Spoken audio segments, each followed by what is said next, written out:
जगत में प्रत्येक व्यक्ति को किसी ना किसी प्रकार की निर्बलता अवश्य होती। जैसे कोई बहुत तेजी से दौड़ नहीं पाता तो कोई अधिक भार नहीं उठा पाता, कोई असाध्य रोग से पीड़ित रहता है तो कोई पढ़े हुए पाठों को स्मरण में नहीं रख पाता। ऐसे अनेकों उदाहरण और भी हैं। क्या आप किसी ऐसे व्यक्ति को जानते हैं जिसे सब कुछ प्राप्त हो और हम जीवन की उस एक निर्बलता को जीवन का केंद्र मानकर जीते हैं?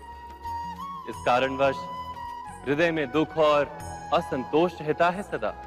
निर्बलता मनुष्य को जन्म से अथवा संजोग से प्राप्त होती है, किंतु उस निर्बलता को मनुष्य का मन अपनी मर्यादा बना लेता है। किंतु कुछ व्यक्ति ऐसे भी होते हैं जो अपने पुरुषार्थ और श्रम से उस निर्बलता को पराजित कर देते हैं। क्या भेद है उनमें और अन्य लोगों में?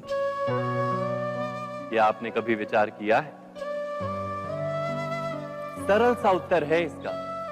जो व्यक्ति निर्बलता से पराजित नहीं होता, जो पुरुषार्थ करने का साहस रखता है हृदय में, वो निर्बलता को पार कर जाता है। अर्थात निर्बलता अवश्य ईश्वर देता है, किंतु मर्यादा मनुष्य का मन ही निर्मित करता है। स्वयं विचार कीजिए।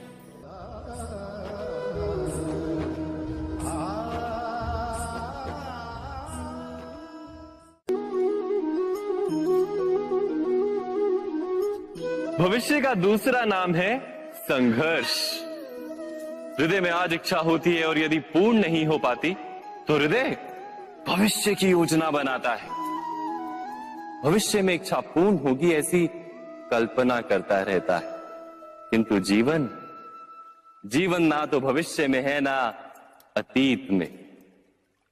जीवन तो इस क्षण का नाम, अर्थात इस क्षण का अनुभव ही जीवन का अनुभव। पर हम ये जानते हुए भी इतना सा सत्य समझ नहीं पाते।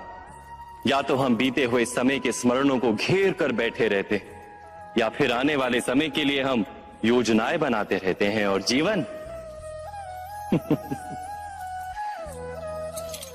जीवन बीत जाता है।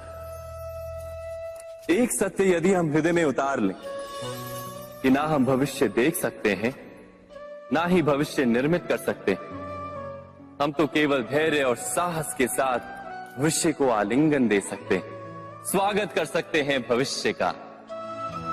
तो क्या जीवन का हर पल जीवन से नहीं भर जाएगा? स्वयं विचार कीजिए।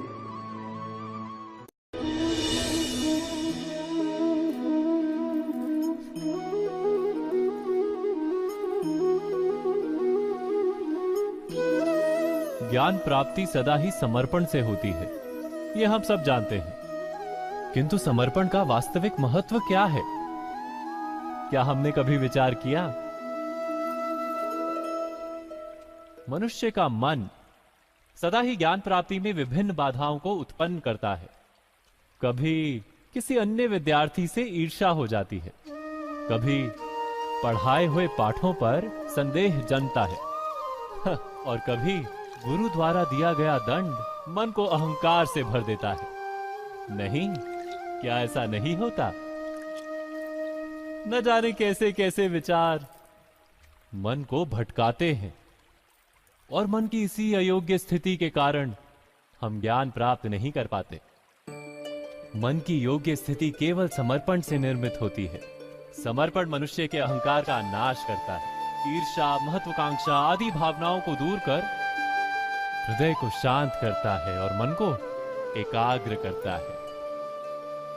वास्तव में ईश्वर की सृष्टि में ना ज्ञान की मर्यादा है, ना ज्ञानियों की। गुरु दत्तात्रेय ने तो गाय और श्वान से भी ज्ञान प्राप्त कर लिया था। अर्थात विषय ब्रह्म ज्ञान का हो या जीवन के ज्ञान का या गुरुकुल में प्राप्त होने वाले ज्ञान का, उसकी प्राप्ति के लिए गुरु से अधिक महत्व है उस गुरु के प्रति हमारा समर्पण। क्या ये सत्य नहीं?